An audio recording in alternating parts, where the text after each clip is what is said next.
A big point that we like to make on this channel about these weekly and monthly expected moves is when you get to one with still some time left before these moves actually change, before you get to that expiring date. And as we went into yesterday, I'm very glad that we reminded everyone of that yesterday, as we did see a tag of the monthly or the weekly expected move this week on a Wednesday. This is where we always like to say this is a decision making area as far as taking profits and things like that. Am I going to hold on to things? Am I going to sell everything? But definitely not one place where I like to do what? This is not an area where I like to start, especially start those put positions, those short positions in some way, because around these areas, that is the bottom side of your 68% zone, meaning you are very likely to bounce from that area, and that's what we overall are suggesting. So now we have to go into tomorrow, and I left today's daily expected moves. They are working very, very well this week. The daily expected moves for today were massive, but we have a big surprise coming for you in just a moment. So let's get you guys some updated daily expected moves.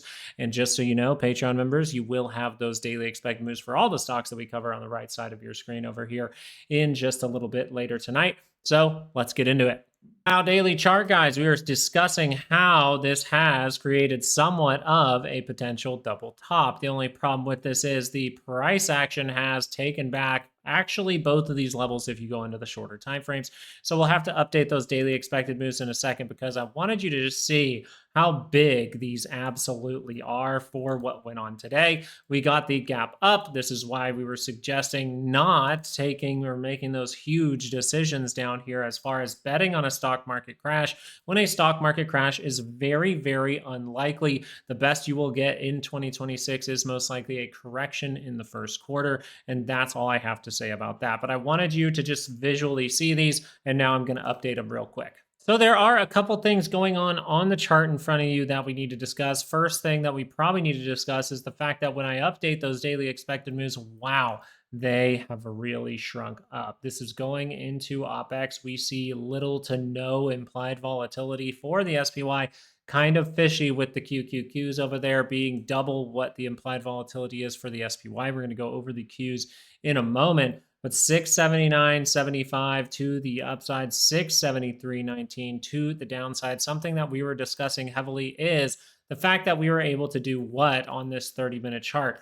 Patreon members, you should have gotten a video. Hopefully you have those notifications on, because we are discussing how the price action has now fully opened the door, beating this level with this move right here. We are seeing the door open now for new highs and higher lows. So we will be paying attention. But today's video is mainly to remind you that what I am looking for in this area is a fake out. I do. I think everyone is looking for a stock market crash, and all I'm paying attention to is a potential right shoulder that could have been.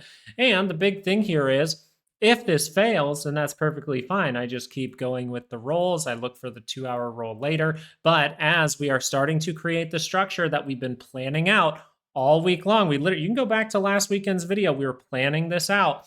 We were discussing the weekly expected moves and how we like to function at the end of the year. If this curls down, we can make that divergence point. We could come take care of this gap, sweep that low, completely get rid of the stops in this area, and you will have an event tomorrow that could do that. If you see some volatility early on in the day, you will in the morning get existing home sales. I don't know how much we're going to really put some weight into this, but they can use any piece of data to just tell you that's why the market went down. So 9 a.m. my time, that will be for anyone's time out there. That will be 30 minutes after the open. So what were we discussing all week long? What have we been discussing since the weekend? We were discussing a divergence or higher low in this area. Right now, you could be done and have your higher low. We'll talk about that in a moment. If this rolls, there is still risk that you will not create a divergence. So you want to be cautious with this downward move, right? You want to be cautious if you see confirmations down, because you do have some big confirmations, right? I'm not someone who's just ignorant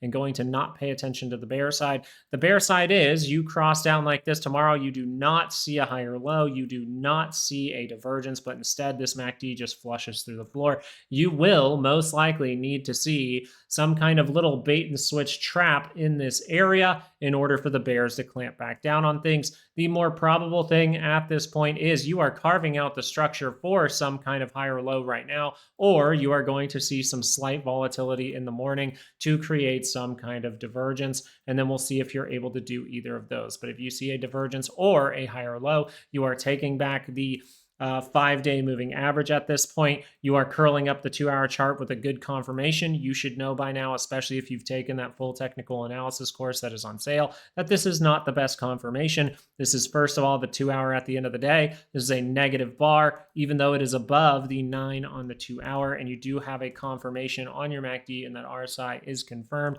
This is not necessarily the best confirming bar as of right now.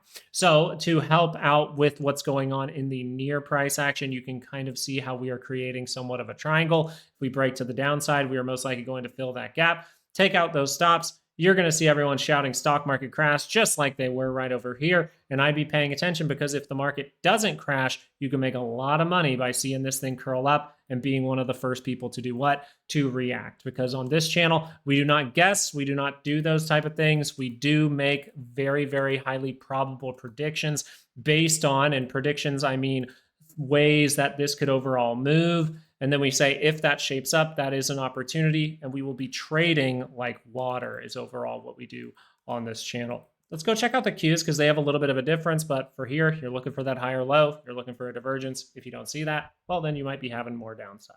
And just like that, we have something drawn up on the Qs, actually. So we have this drawn up on the Qs, and this is something we've had drawn up for a little bit. We've mentioned it multiple times. We actually mentioned it as we're going up, right? As I get out of my positions and everyone starts to pile in thinking we're going up, and away to here, I say, okay, now I'm going to start to be patient. I'm going to be patient. I'm going to be patient. I'm going to be patient, because I think we're going to make the right shoulder that could have been.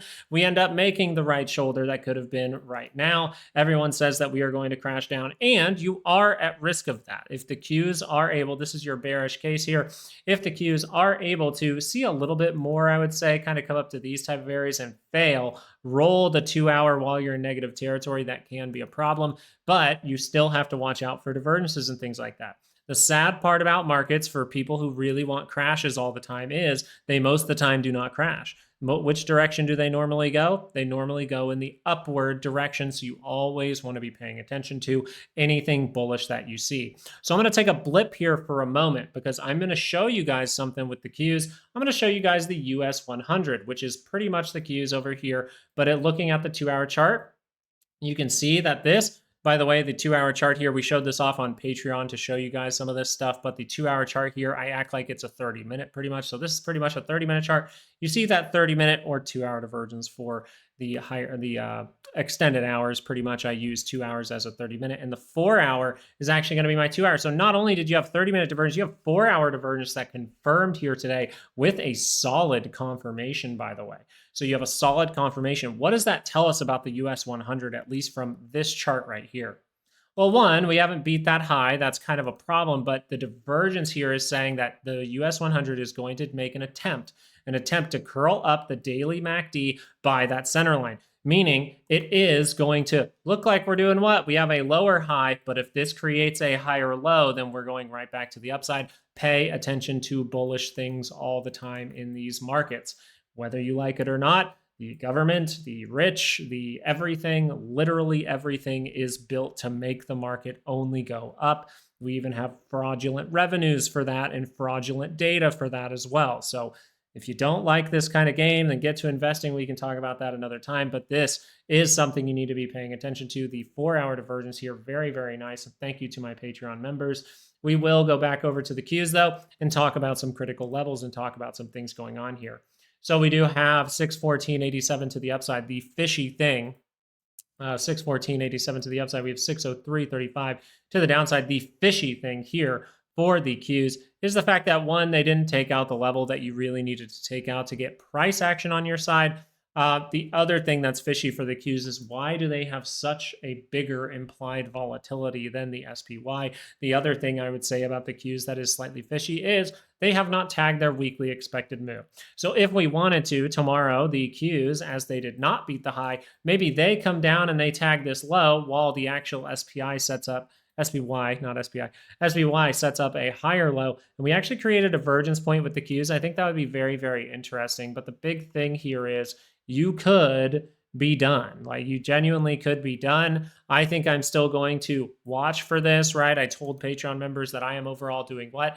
Being very patient. I'm being patient because I like to get the best position possible. But I ended up pulling a slide trigger. I ended up taking a small starter position for the SPY at the end of the day, just in case we're able to see something a little bit crazy on OpEx. But I am ready to actually create a more serious position if we see some kind of divergence, if we dip down to lower prices to create the higher low. So I've already taken my stab at it. That's not a big position. I'm ready to make it a bigger position if we see a little bit better prices. But as of right now, this is not the structure that you would see for a further breakdown. Not a lot of big crashes stop and gap up by 1%. That does not happen a lot of the time.